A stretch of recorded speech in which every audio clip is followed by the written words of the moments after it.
नमस्कार, मी पंजाब डक. आज आहे 8 मे 2026. मी जात आहे मुखेडकडं. मुखेडहून इकडं धर्माबादकडे जाणार आहे. या ठिकाणून या भागात असल्यामुळे या शेतकऱ्याला एक अंदाज देणार आहे. हे मुखेड हे जवळपास नांदेड जिल्ह्यामध्ये आज आहे 8 मे 2026. तर राज्यातल्या सर्व शेतकऱ्याला सांगू इच्छितो की आणखीन 8, 9 आणि 10 आणखीन 3 दिवसात राज्यामध्ये वातावरणात थोडा बदल राहणार आहे. बदलीचं वातावरण राहणार आहे आणि तुरळक भागात दुपारनंतर 4च्या नंतर पावसाचा परिस्थिती निर्माण होणार आहे. सगळीकडे पडणार नाही.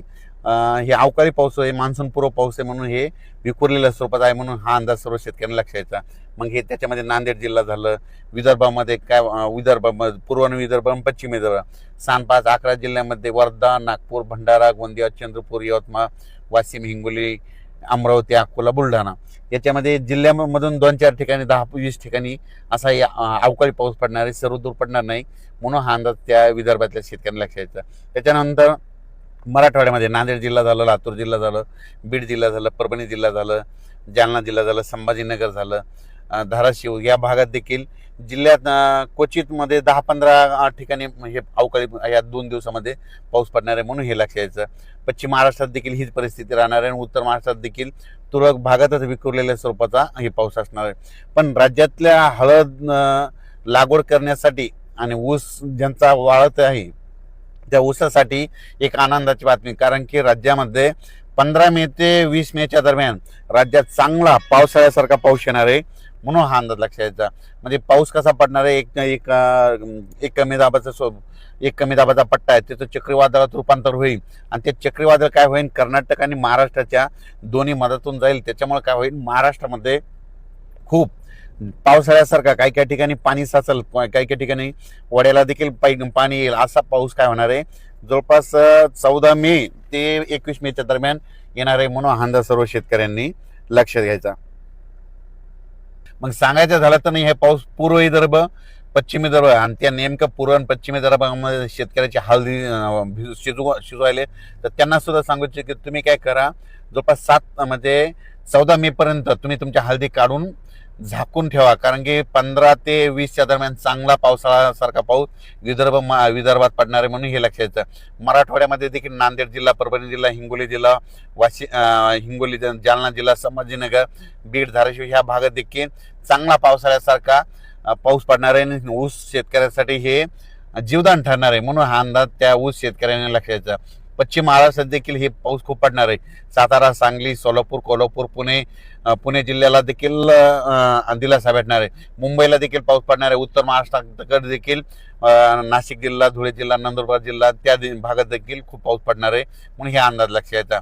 म्हणजे सांगायचं झालं तर 14 मे पासूनच काही भागामध्ये थोडी बदल व्हायला सुरुवात होईल. मात्र 17 ते 22चा मात्र पाऊस राज्यामध्ये ठिकठिकाणी, काही काही ठिकाणी मुसळधार बी पडेल, काही ठिकाणी रिमझिम पडेल, कुठं सोडून देईल, काही भागात जास्त होईल, त्याच्यामध्ये गारपीट देखील होईल, म्हणून हे अंदाज देखील सर्व शेतकऱ्यांनी लक्ष द्यायचा. त्याच्यानंतर आता मी इकडे मुख्य तेलंगणाकडे म्हणून तुम्हाला सांगतो, तेलंगणातल्या देखील खूप पाऊस पडणार आहे, म्हणून तेलंगणातल्या शेतकऱ्यांनी अंदाज लक्ष द्यायचा. कर्नाटककडे भागाच्या बाजूला असल्यामुळं कर्नाटकच्या देखील शेतकऱ्यांनी अंदाज लक्ष द्यायचा. तुमच्याकडे देखील म्हणजे जवळपास 14 मे ते 22 मेचा पाऊस कर्नाटक आणि तेलंगणा खूप पावसाळ्याच्या पेक्षा जास्त पडणार आहे, म्हणून हे अंदाज लक्षात यायचा.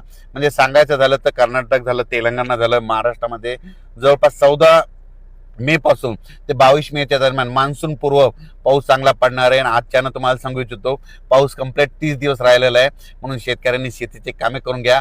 आणि तुम्हाला सांगतो, मान्सूनसाठी सगळ्यात महत्त्वाची आनंदाची बातमी म्हणजे मान्सूनसाठी जवळपास पोषक वातावरण सगळं तयार झालंय. जवळपास ह्या 13 मे ते 17 मेच्या दरम्यान मान्सून अंदमान बेटावर येणार आहे आणि तिथून कंप्लीट 20 दिवसाला कंप्लीट आपल्या महाराष्ट्रामध्ये येतं. म्हणजे 10 दिवस तिथून 10 दिवस म्हणजे 7 जून पर्यंत महाराष्ट्रात मान्सून दाखल होऊ शकतो, म्हणून सर्वप्रथम ही शेतकऱ्यासाठी आनंदाची बी. पण 14 मे ते 22 मेच्या दरम्यान राज्यामध्ये हे जे अवकाळी पाऊस येईल त्याच्यामध्ये विजाचं प्रमाण जास्त आहे, म्हणून शेतकऱ्यांनी झाडाखाली थांबू नये, नारळाच्या झाडाखाली उभं राहू नये, आंब्याच्या झाडाखाली थांबू नये, कारण की याच्यामध्ये विजाचं देखील प्रमाण जास्त आहे.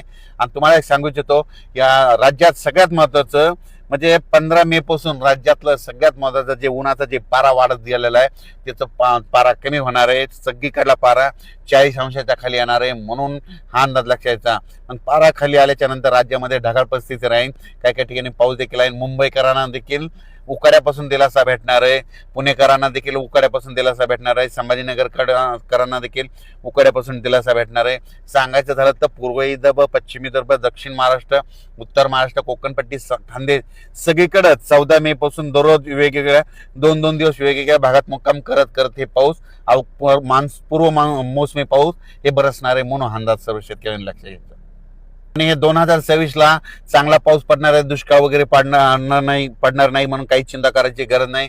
वेळोवेळी पेरणी होणार आहे, पिकाला लागल तसा पाऊस पडणार आहे. मात्र सप्टेंबर ऑक्टोबर मात्र परतीचा पाऊस मात्र राज्यात धुमाकूळ घालणार आहे, म्हणजे अतिवृष्टी होईल म्हणजे सप्टेंबर ऑक्टोबर मध्ये. म्हणून हे देखील सर्व शेतकऱ्यांनी लक्षात घ्यायचं. परतीचा पाऊस चांगला पडत असल्यामुळे रब्बी चांगलं येणार आहे, सुरुवातीला जेमतेम पाऊस पडत असल्यामुळे खरीप चांगलं येणार आहे. म्हणजे यावर्षी दोन्ही पिकं चांगले येणार आहे. म्हणून शेतकऱ्यांसाठी 2026 खूप चांगलं साल राहणार आहे. म्हणून शेताच्या मशागती करा, आपली शेती तयार करा. कारण की राज्यामध्ये सध्या आज म्हणजे 8, 9, 10 पर्यंत विखुरल्या स्वरूपाचा अवकाळी पाऊस येणार आहे. आणि 14 मे ते 22 मेच्या दरम्यान मात्र खूप राज्यात मान्सून पूर्व एक कमी दाबाचा पट्टा जात असल्यामुळे त्याचे चक्रीवादळ रूपांतर होऊन त्या ठिकाणी महाराष्ट्रात चांगला पाऊस पडेल म्हणून हे अंदाज लक्षात घ्यायचा. धन्यवाद.